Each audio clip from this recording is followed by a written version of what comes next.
Hello, and it's a bit of a cheat today because it's not Sunday, it's now Monday.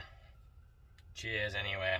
So I tried yesterday to do a lazy Sunday. However, I had in the afternoon been round to the in-laws and I've not seen the father-in-law for 3 weeks, maybe 4 weeks. So his beer fridge was full and we spent a few hours setting the worlds to right. So you can imagine when I came back, I didn't fancy doing one, but because Stewie had put that meme, I thought I would do one, and it just didn't go well. And I had 7 goes at it, and by the 7th one, I was rather drunk. More so than I had been to start with, a lot more so. So I decided to can it. Sorry if you have been waiting for one. My apologies. I know I posted that I was doing one. And it was just so bad. So here I am on Monday, sort of late afternoon, so just after 5, with a beer. This is the Dunkel. Yes, it's as hazy because it only got kegged yesterday. OG was 1053. It was bang on. This was the one I brewed whilst it was absolutely chucking it down here, and I was a bit worried that the rain might affect the gravity whilst it was boiling. That'd end up with too much rainwater in. It didn't. Hit the numbers exactly, and it finished exactly. So 1013 was the target, and it hit it bang on, as in what was written in that book there thing. Yes. So 5.5% Munich Dunkel, and it's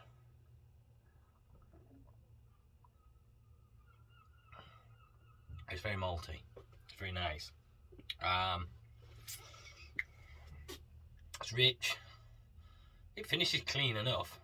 Even though I think going only down to 1.013, it finishes clean enough. Was it crisp enough? Yes, I'd say it was reasonably crisp. It's certainly not got the finish of a bitter. Like a real malty bitter. That thick, clean sensation.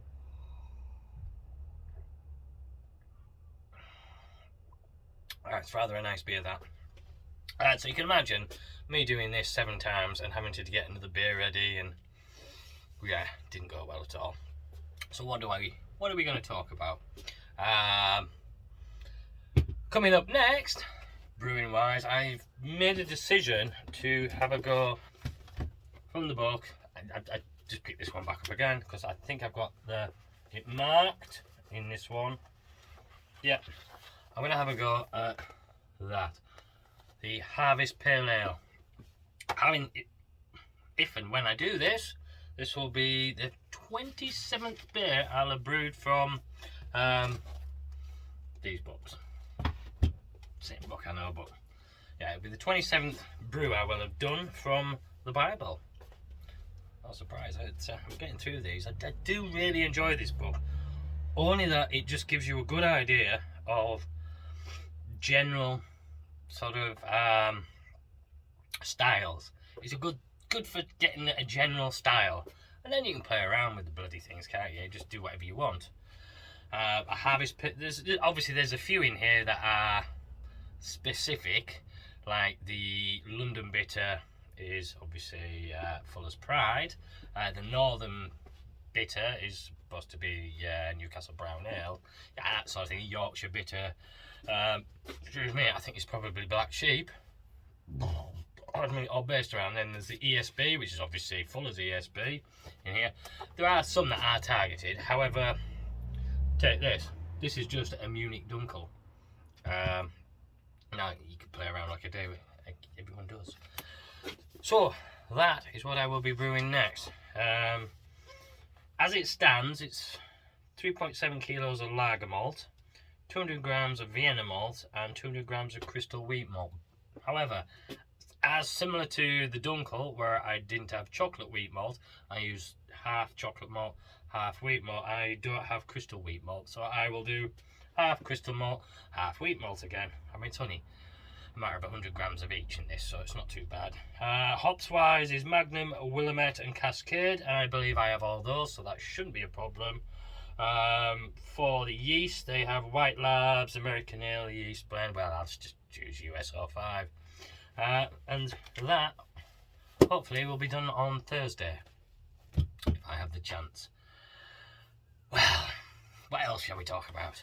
Well, I don't know if you're aware, but it's the Lidl's, it's not their big beer festival, but it's one of their beer festivals weeks. And so I've got a selection, so I shall just show you what I have got. Now, most of these are Scottish. In fact, all bar one are Scottish.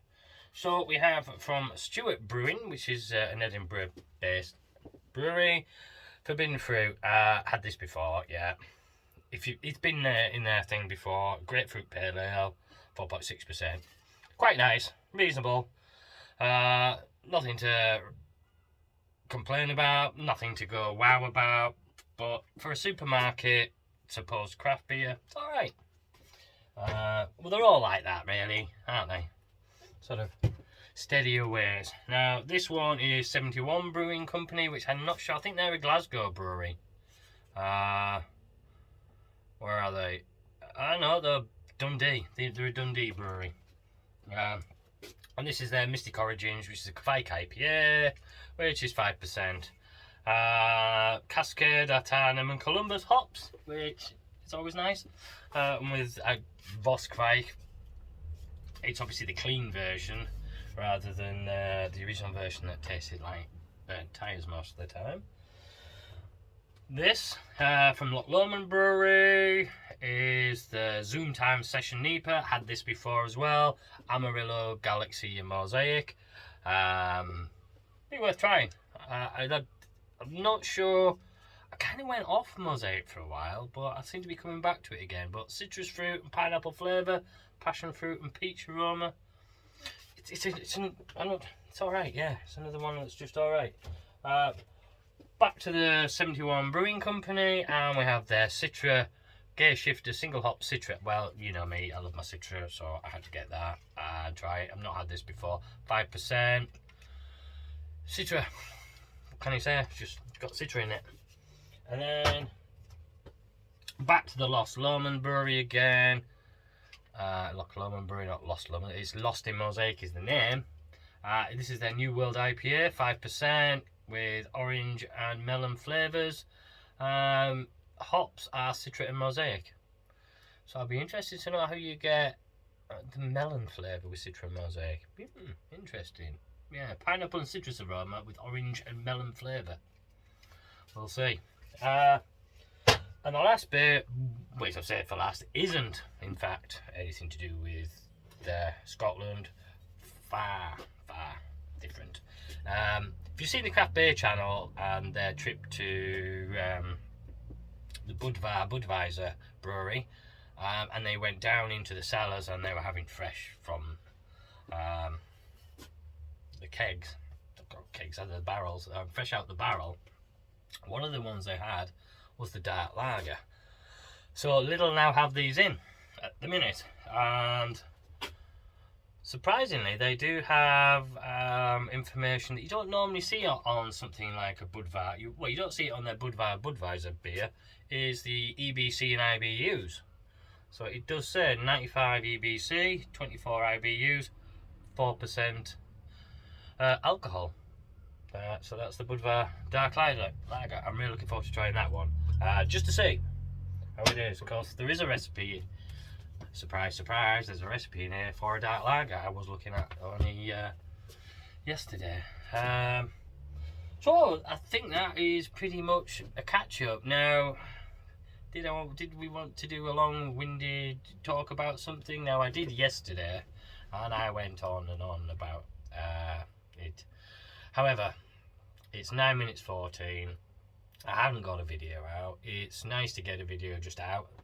It's a little bit of a catch up there, a little bit of what's happening, and a little bit of new beer, and what's coming next. So, any other news? And this coming weekend, obviously, is London Craft Beer Festival. For all those lovely and lucky folk that are going, enjoy yourselves, have a great time. I am very jealous, but I just can't afford it really this year at all. Having the shit knocked out of the house last year while they rewired. Everywhere needs redecorating, absolutely everywhere, because they had to take all the sockets out from down below and put them higher up, and all the light sockets lowered down, so they chased out all the walls everywhere. All the skirting boards have holes in where you used to have sockets into them, and yeah, so it's an expensive time just trying to get the place back to normal. So I am jealous. I will be looking forward jealously to what I see, what I hear about it. So enjoy yourselves, guys. Take care. And on that note, we're 10.5 minutes now. Look at me go, right over the 10-minute mark, because I am such a rebel. Cheers, chin chin, and if you got this far, thank you for watching, and I'll see you in the next one. Cheers.